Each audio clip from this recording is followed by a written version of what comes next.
You guys wanted it, so you're gonna get it. An openly honest review on the Mini Cooper.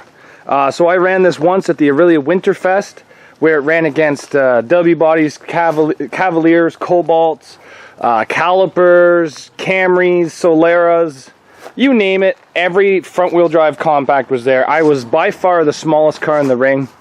I found the back of this car to be intensely solid. I ran the factory aluminum bumper when I ran it, and the bumper fell off extremely quick, but the frame rails didn't really go anywhere even after the second run on it, and then me slamming it into a tree with my loader over there. That's how that metal piece got broke off. The frame is still very, very straight. The hatch only did that because of the tree, actually, so you can see how hard I actually slammed it into the tree. The second time it was ran in its own micro class, where it was like Yaris's, Tercels, Hyundais, Kias, Beetles, stuff like that. And it took a Yaris and folded the back of a Yaris in half. One hit took the whole Yaris right into the gas tank, but due to a driver door, the driver got out of it. But I want to show you guys the frame rails on this. They are like this weird, this one here has been cut. They're like this weird stop sign hexagon shape, and they're actually very tough. I guess with the amount of bends in it, they didn't really give way. You can see how straight this is all the way back. It's been cut like this to get off the bumper. If you're able to take a plate, a steel plate, and connect this sub to the frame, and then plate your 6 inches back, or 4 inches, or whatever you guys are allowed to help hold on your bumper, I think this car would get a lot more aggressive. When the bumper was cut off this, I actually drove this thing as fast as I could in my small yard into a W body. What is the car?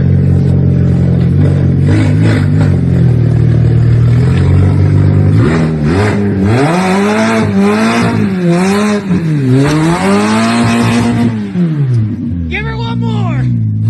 Oh fuck, you hit with the intake!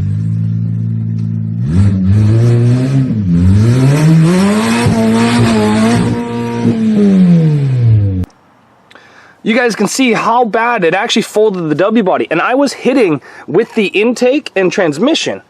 There was no bumper, there was nothing on it. What ended up happening was the transmission ended up splitting in half. Not the plastic intake. The plastic intake did not break. The transmission split in half. I didn't lose the slave. I didn't lose the shifter. It split all the way up right into the shifter. None of the linkages fell off, nothing. I was pretty impressed. I thought I was going to snap the intake. Now, some of you guys don't know this, but when I got this, there was no serpentine belt on it. So I ran it in Aurelia with no water pump, no alternator, no power steering. And the second time it got ran, we just had the lines open. There was no water pump, there was no water in the system, and it never really struggled. Getting to Aurelia didn't want to fire, but that was a spark issue. There was nothing to do with the motor being blown. The guy that sold it to me told me that he thought it had a head gasket gone. Well, I never even got to try it because there was no water pump ever on this thing. So both times it ran, there was no water pump circulating any water inside the block. I was pretty impressed. Now let's go take a look at the suspension setups. So this side here is bent. These trailing arms here are kind of weak, but they're still double plated steel with bends. And if you're allowed to, you can maybe put some metal in there and weld them, but honestly, they were pretty tough. I know exactly how this piece here got bent. I hit my rear driver tire off another rear driver tire of a Lumina, and it folded this. But again, that never slowed this car down. It still moved very well. The alignment was a little off, a little hard to drive, but never really slowed it down. But all this is steel. There's no aluminum at all here. And you guys can see that the frame has no kinks in it, no nothing in it. The subframe is actually pretty rusty on this.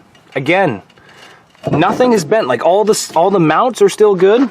The springs can't really fall out because of the design. I did notice that with a lot of the other micro cars like the Yaris and the Kias were losing their rear springs, but the Mini Cooper, how its rear suspension is set up, you're not going to lose any of your springs.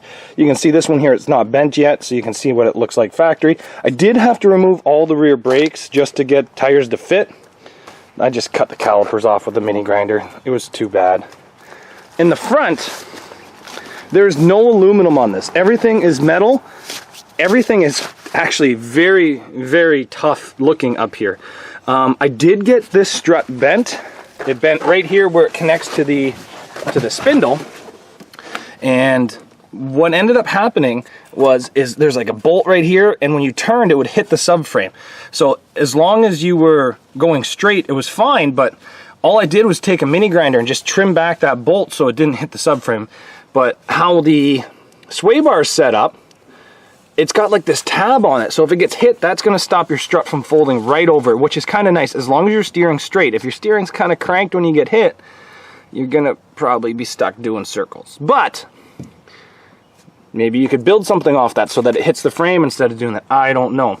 Front tires is a little bit of a difficult thing, trying to find rims that would fit just because of the offset of the brakes, so that took me a bit. Motor mounts are aluminum, but honestly guys, I didn't have any problems with any of the motor mounts. Again, the frame, still straight as an arrow. If you guys could tie the sub to the frame a little bit better, it looks like this one here is bent actually. It looks like the sub is bent just a bit. But electrical, I didn't have any issues with it. Now this is the non-S model. This is just the Mini Cooper model. I think the S model is more of a BMW motor, but this being the non-S, this looks identical to a neon motor, just much, much smaller. I actually have a neon coil pack. PT, was it a neon? Yeah, it was a 2000 neon coil pack has now been put on this, and it just plugged right in. So, yeah, a lot of these parts are interchangeable. I would run another one. You know what, I wouldn't take it to Mini Meltdown, I wouldn't take it to Blizzard Bash, I wouldn't take it to any of these huge shows where cars are allowed to weld a lot. I would take it to my local shows where I know that the tracks are smaller, the speeds are not as high, and this small, nimble car can get dodge in and out of a lot of cars, and I think that's where this thing's really going to thrive. Or if the micro class ends up becoming a more popular class, I think that this would be a very tough competitor in there, and Toyota Corollas would actually have a tough time beating this. The sheet metal is a little thin. As you can see, somebody's rebar bumper poked some holes, but honestly guys, overall, really impressed with this car. I would run another one. I really would. What did you guys think of this Mini Cooper? I went out there thinking it was just going to be some kind of weird joke that I'm playing on myself, but if it didn't catch fire, I would have, it was just a little piece of cloth underneath the hood that caught fire from the hood liner. I would have made feature in this, and I think if this thing had gone into the feature, that you guys would have really seen me hit high speeds in reverse in it. But thank you everybody for watching. She's gonna go to the crusher now. Take care guys.